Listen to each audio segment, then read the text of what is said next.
good afternoon, good night. How you doing? This is MCM and you're listening to You're Probably Right. Today we are going to have a serious conversation. Well, maybe not a serious conversation, but there's going to be a serious talk happening here. Now, of course, I'm only doing the talking, but just stay tuned.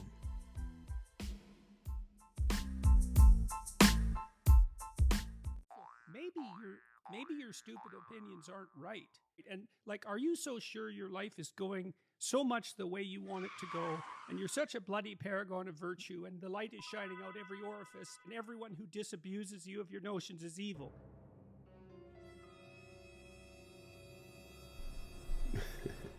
All right, here we go. Okay, so hopefully this thing is not too loud. It very possibly could be, I suppose, but anyhow, whatever. Hey, what's up, guys? You are listening to You're Probably Right podcast. I'm your host, MCM. This is episode 212. Now, I should be doing something totally different than I'm actually doing, but I've decided to switch it up a little bit. And today I wanted to talk a little bit about four main attachment styles in adult relationships. And I'm going to keep it free-flowing. So I don't really have a set way this episode is going to go, but I have some information and I have some stuff that I've written up. And I just wanted to talk about it a little bit. But first, I wanted to talk about the four attachment styles. Now, listen, I am not a professor, and I do not profess to be a professor of any type of learning style, model, pedagogy. But I just wanted to, and yeah, I probably shouldn't use those words. All right, never mind.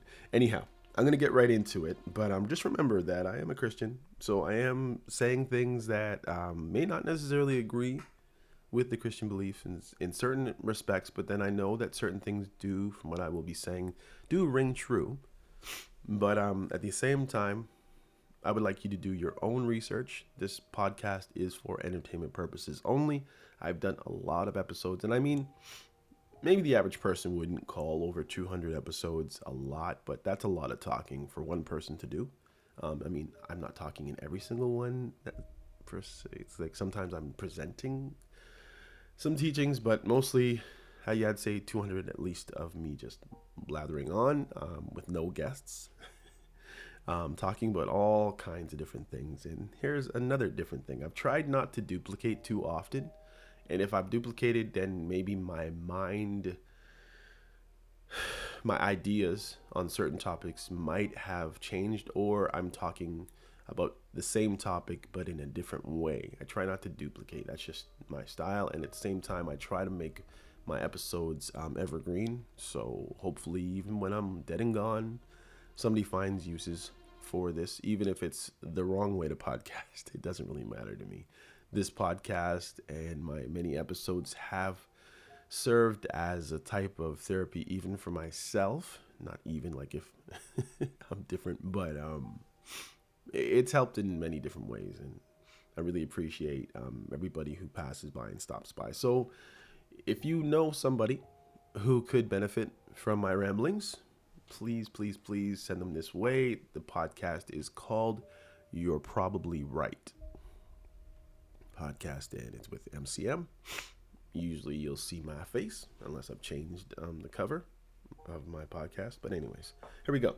So there are four main attachment styles in adult relationships based on attachment theory, originally developed supposedly by John Bowlby and expanded by Mary Ainsworth. Okay, so the first one would be secure attachment. Comfortable with intimacy and independence, can communicate needs and emotions effectively, trust others, and maintains healthy boundaries. Now, I guess we would probably all want to be this person, but hey. Second, avoidant, dismissive attachment. Values independence over closeness, emotionally distant or uncomfortable with vulnerability, often suppresses or disconnects from emotional needs. 3, anxious, preoccupied attachment, craves closeness, probably clingy, but fears abandonment, often needs constant reassurance, highly sensitive to relationship changes. They want everything to stay status quo. This is where I am. I'm nestled underneath your arm.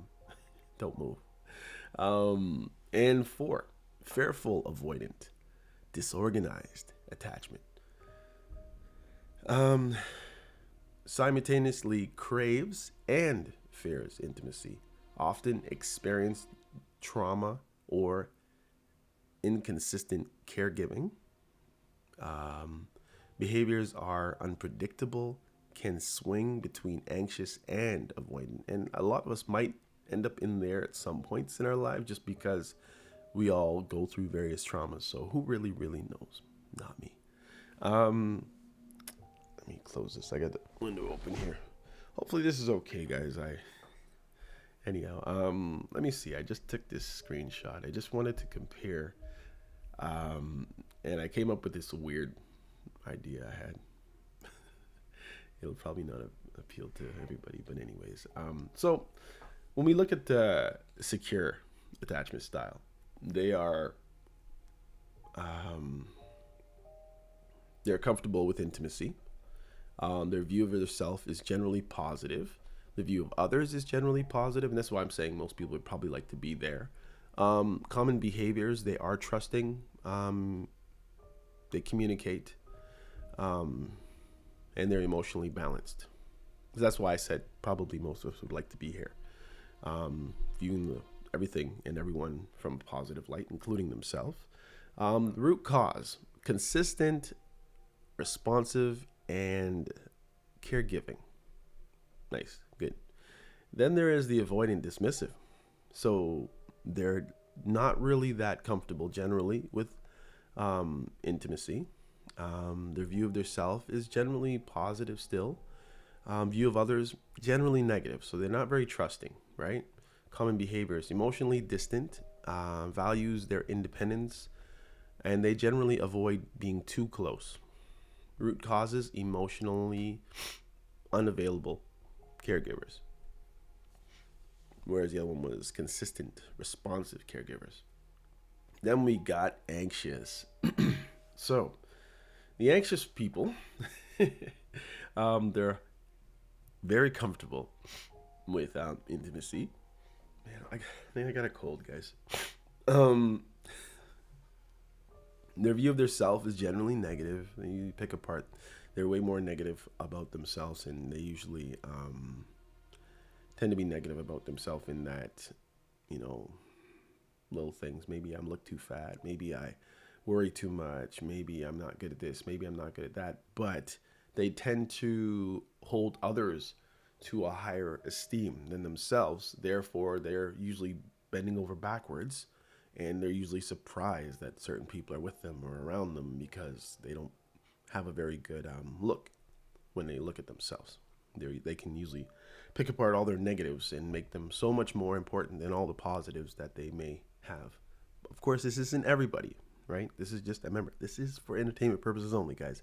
If you really want to know, you're going to have to buy a book written by someone who has studied this at an, university level.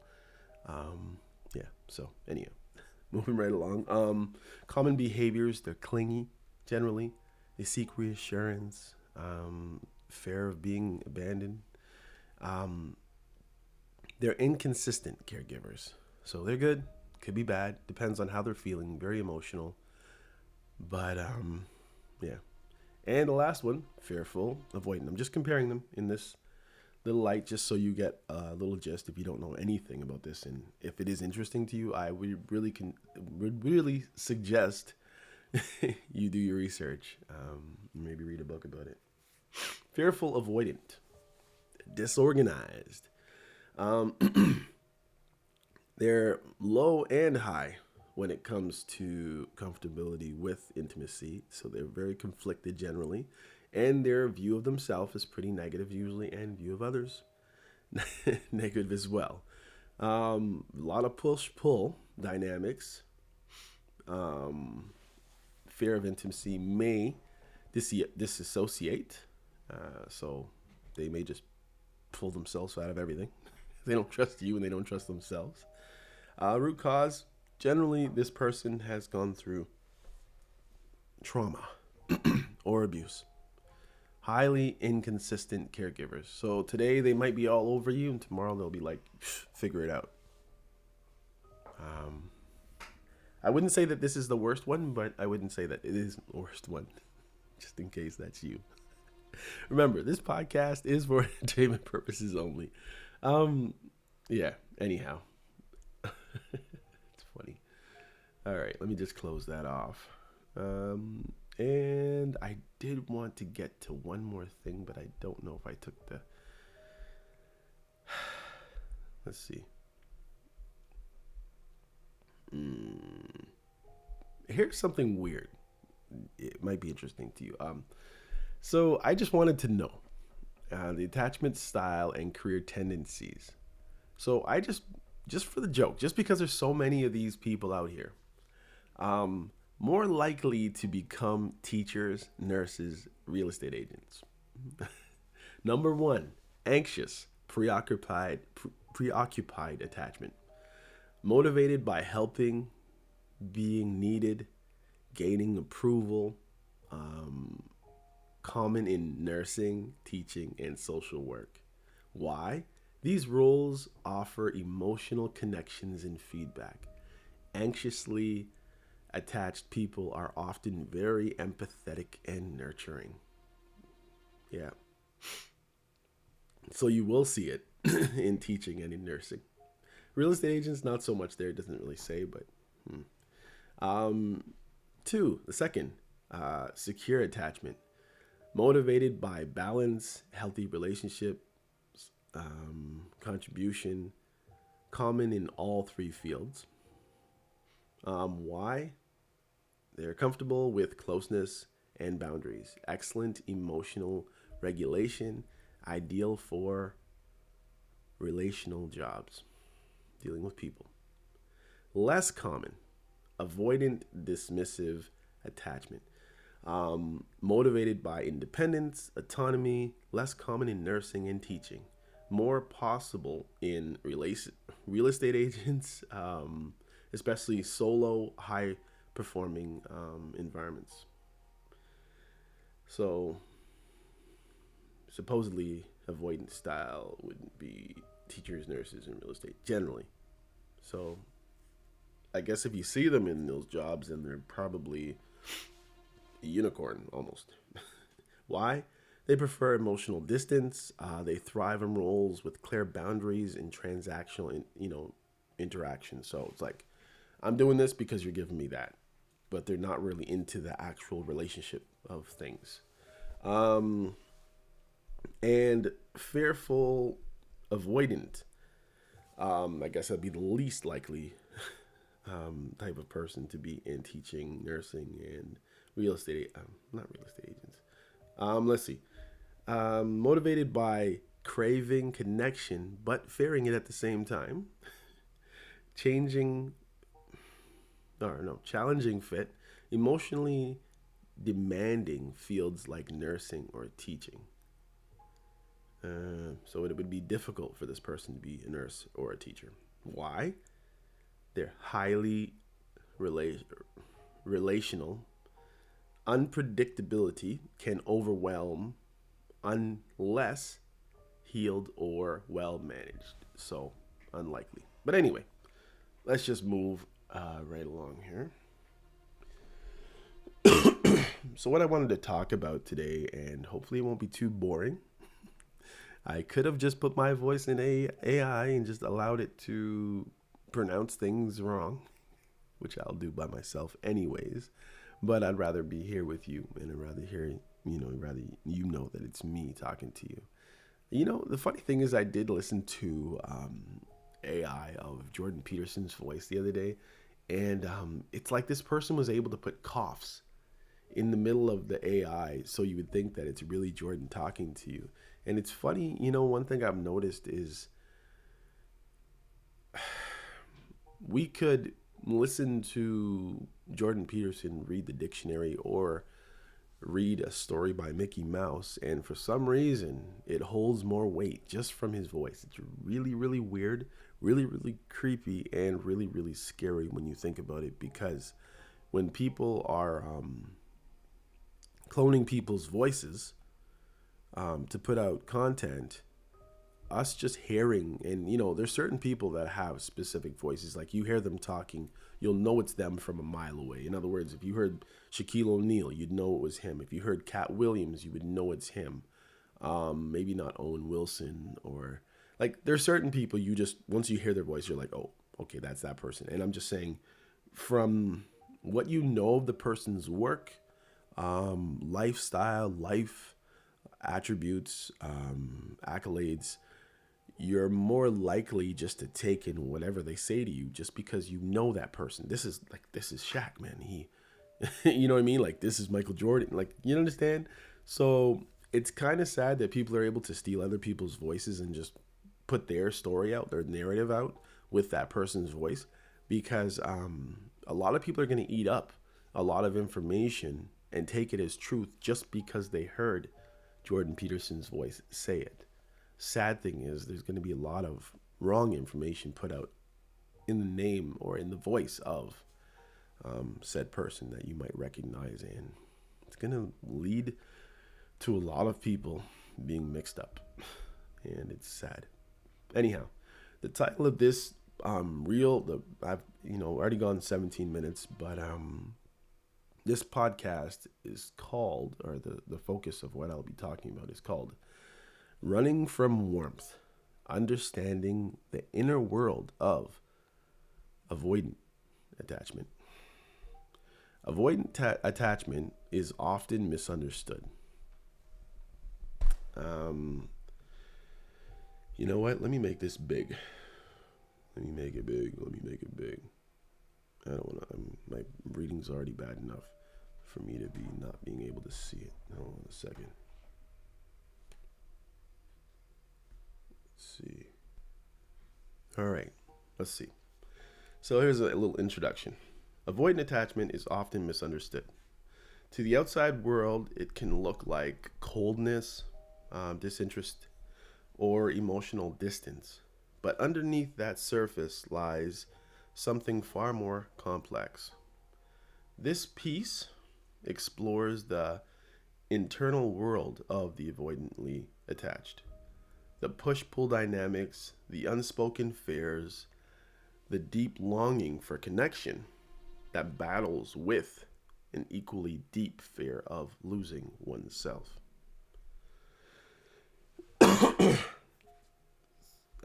Through 11 focused reactions, Running from Warmth traces the emotional patterns that define avoidant attachment. It doesn't excuse hurtful behavior, right? But it offers a compassionate, grounded lens for understanding it.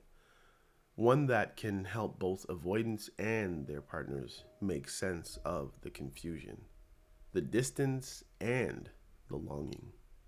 Whether you're navigating a relationship with someone avoidant, trying to heal your own attachment wounds, or simply seeking deeper emotional insight, this little series here offers clarity, hopefully, empathy, and hope.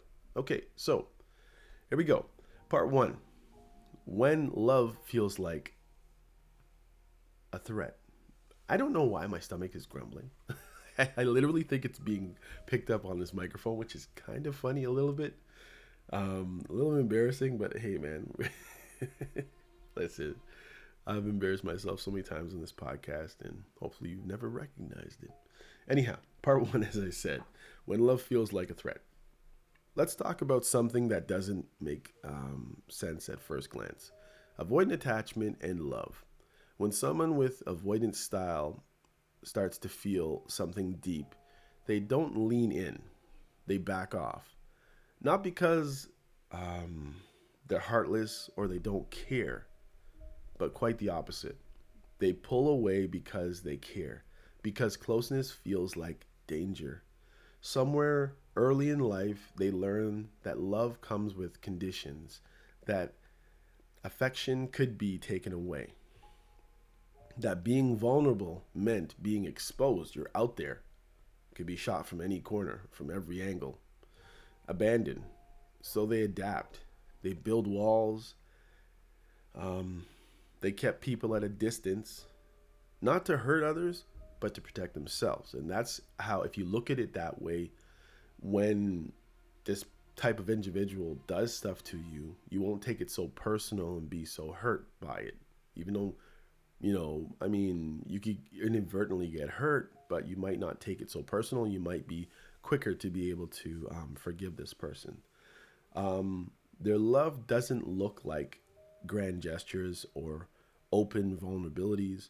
It's quiet, careful, hidden behind sarcasm, independence, or emotional aloofness. And to most people, that looks like indifference, but it's not. It might look like this person doesn't care, but they do. But they're just trying to protect themselves. They don't retreat because they feel nothing. They retreat because they feel everything, and they don't know how to hold it all without losing themselves. So a lot of the time they'll like, no, I can't do this. And it's not because they're thinking less of you, but they're worried about what's going to happen to them if they give their all in a situation, relationship. Next.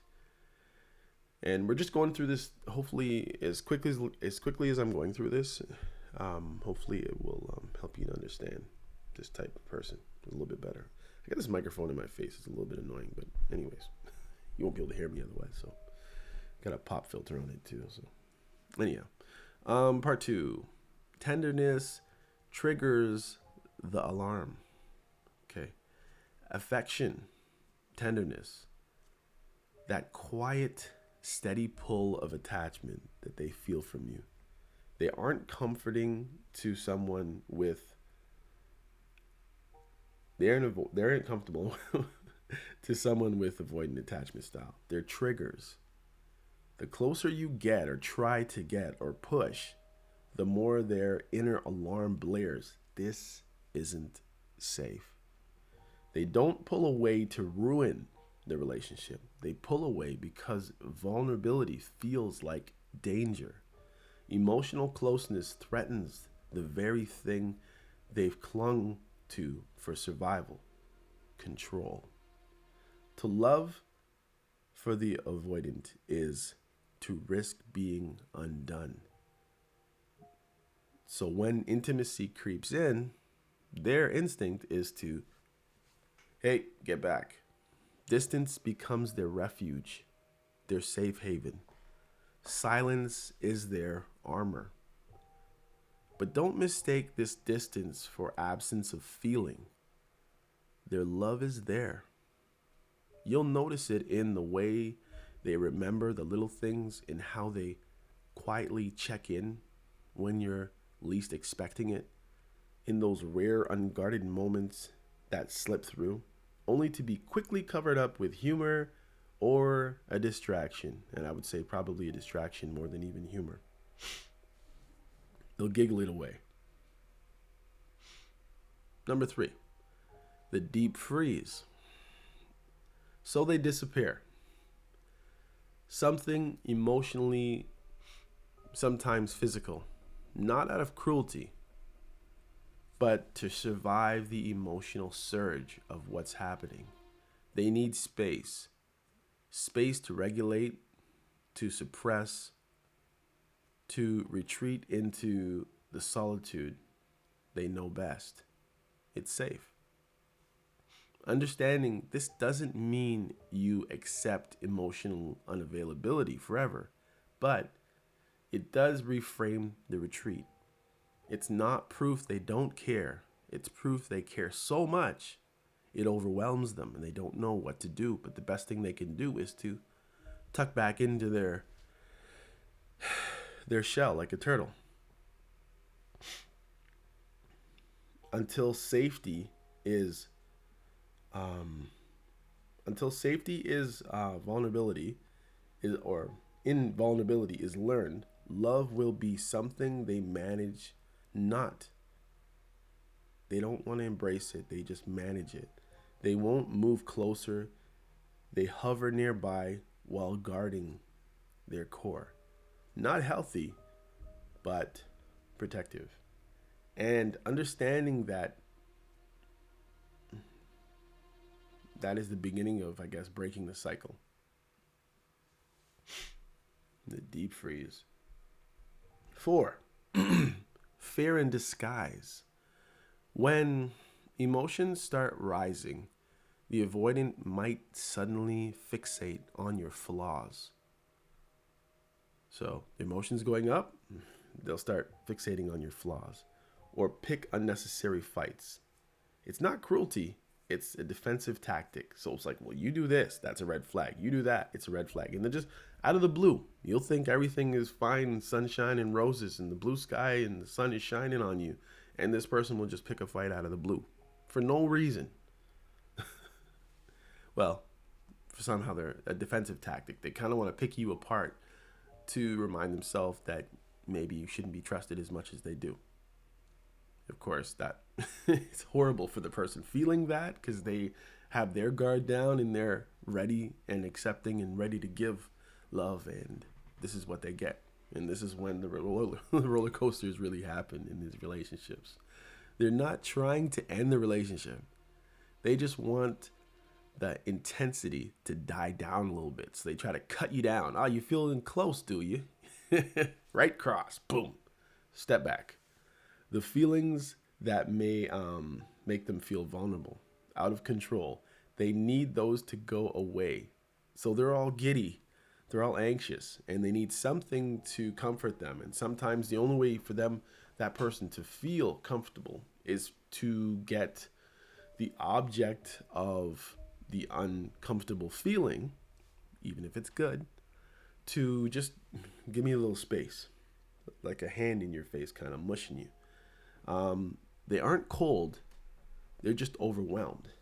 So they compartmentalize, they bury what's too hard to face. Love becomes a mental exercise, something they think about rather than fully feel. So they think about it. They might say all the right things, but struggle to actually show up emotionally. And when emotions start slipping through, longing, affection, fear of loss, they often pull back even more. Not because they don't feel it, but because they actually feel it. And it terrifies them. Okay. Emotional endurance test. When someone with avoidant attachment style starts to catch real feelings, you won't usually see warmth or openness. You'll see tests. Not conscious ones, not games or calculated manipulative moves, but a series of unconscious emotional challenges. These are rooted in deep fear. Fear of vulnerability, fear of losing autonomy, fear of being abandoned for showing too much, you know? They become inconsistent, aloof, they cancel plans, they start acting different, they're asking deep down, will you stay or will you still care if I disappear? Will you pressure me or will you just let me be? It's not manipulation. It's a search for safety. They want to be safe more than everything, more than anything. The fear of being needed. Remember, this is just a short little version, guys. If you really want to know more about this, you're going to have to go read up. Or listen to a long lecture on this. Avoidants also test boundaries of emotional dependency. If a partner seems too needy, too dependent, it can trigger alarm bells. Not because the avoidant doesn't care, but because being needed too much feels like pressure, like entrapment. Because they don't know if they have all this to give you. And they're worried that if you start depending on them, they're going to have no choice but to find it. And the joke is they don't know if they can find it. They want connection, but without cost. Kind of like wanting your cake and eating it too at the same time. Without obligation, without the feeling of losing themselves. They don't want to lose themselves. They're trying to see, can I be close without being consumed? Can I be safe while staying open?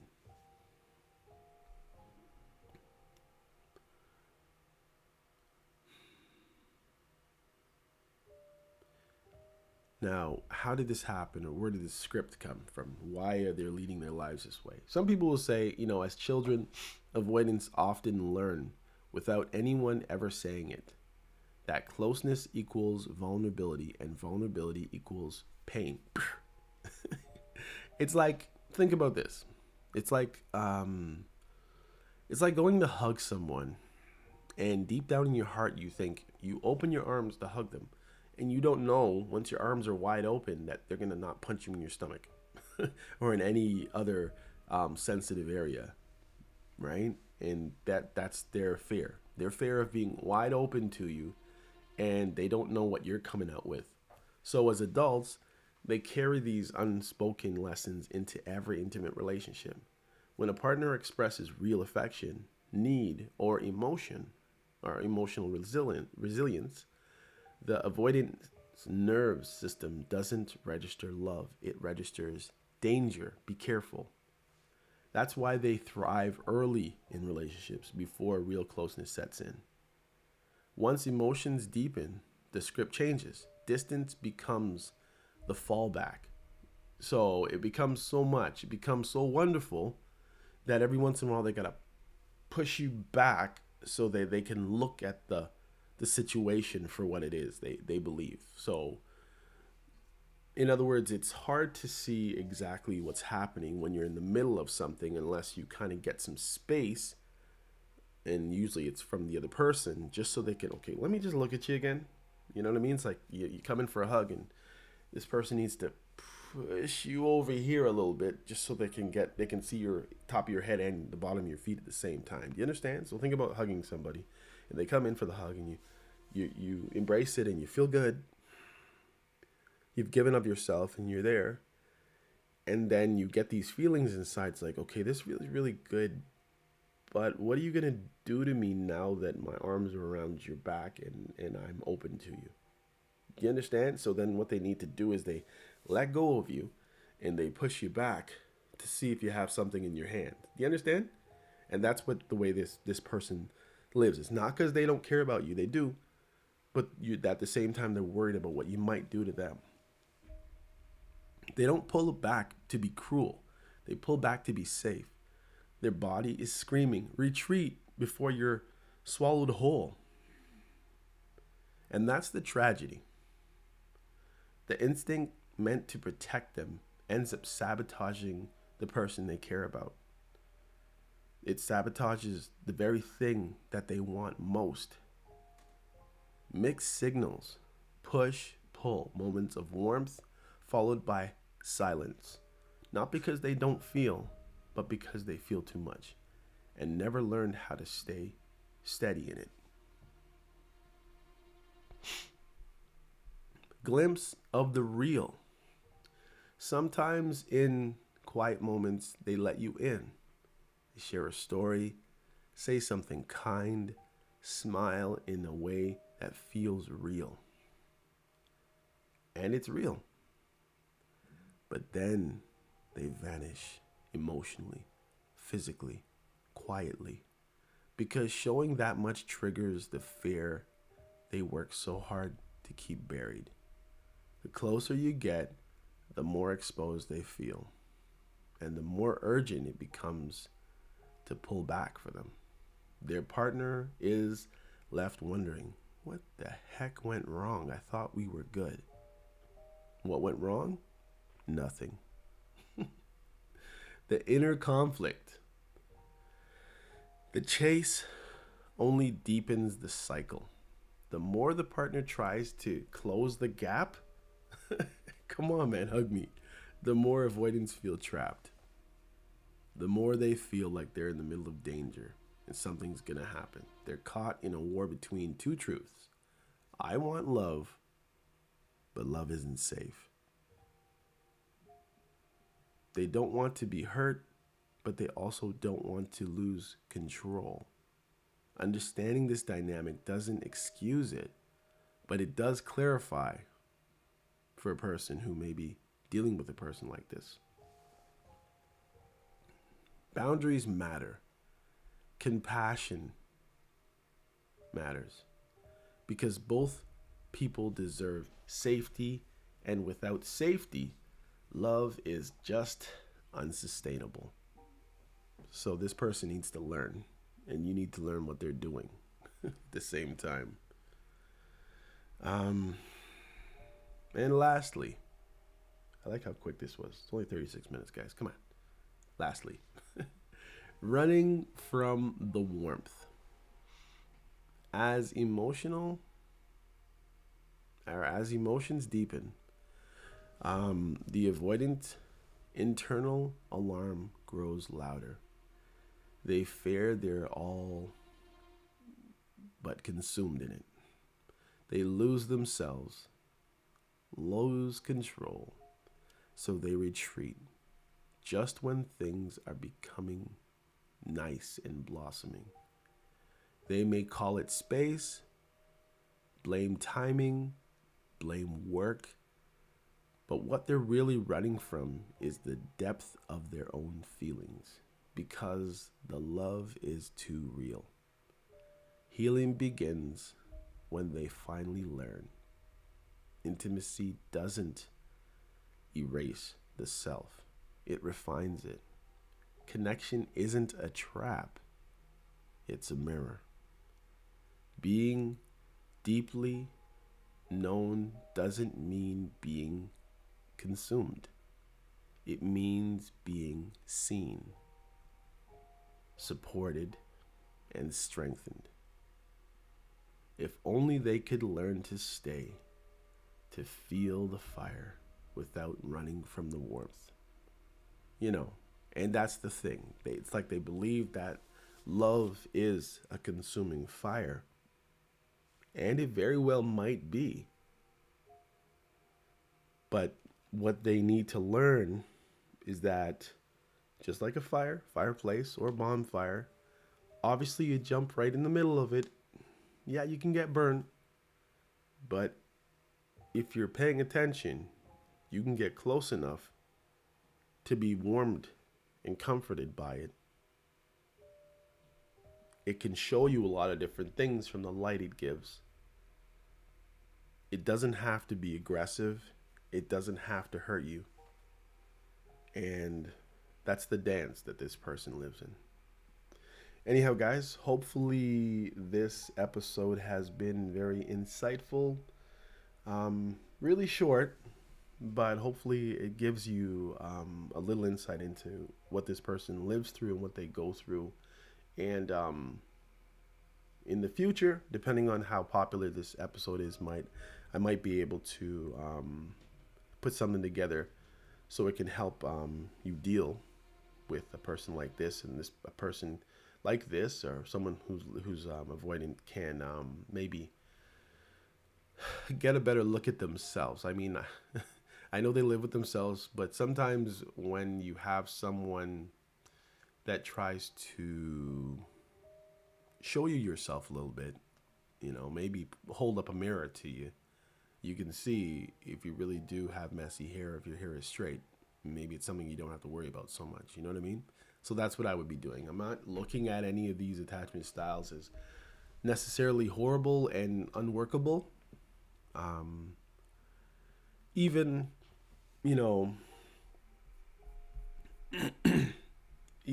secure attachment. Someone might say, okay, well, it seems like they're perfect, right? They're comfortable with intimacy. They can communicate needs and emotions effectively. They trust others and maintain healthy boundaries. And maybe someone on the other side might say, yeah, but this person's so boring. Right? They know everything, they feel everything, they give everything, they trust everything. But maybe they lack excitement. You know what I mean? You can look at many of these things as difficult. You can look at fearful, avoidant, or anxious as exciting in certain venues or in certain situations, if you know what I mean. It really depends, but I believe all of these attachment styles are workable. Anyhow, this is MCM. You are listening to You're Probably Right. Thanks for hanging out again. I'll talk to you. Take care. Hey, come check out You're Probably Right podcast. Society is getting more unpredictable every day, but at the same time, predictable in its unpredictability. Say that 4 times real fast. Come with me as I attempt to find clarity in all the fog while staying way outside the box and kicking the box way down the road with my size 12 dogs.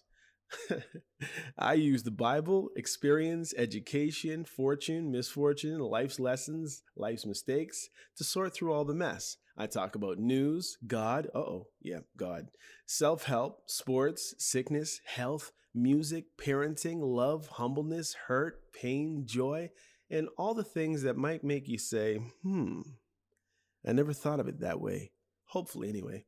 Also, I take a stab at answering tough and not so tough questions, and all the while understand that, listen, sometimes you end up in the hot seat and there's no thermostat. Well, that's how it is here. And because there's no topic, very few topics off the table, Torontonians will understand that Doug Ford reference there. Hopefully the podcast will be helpful and uplifting. And hey, maybe you'll find your own private Idaho here somewhere. Hope to see you soon.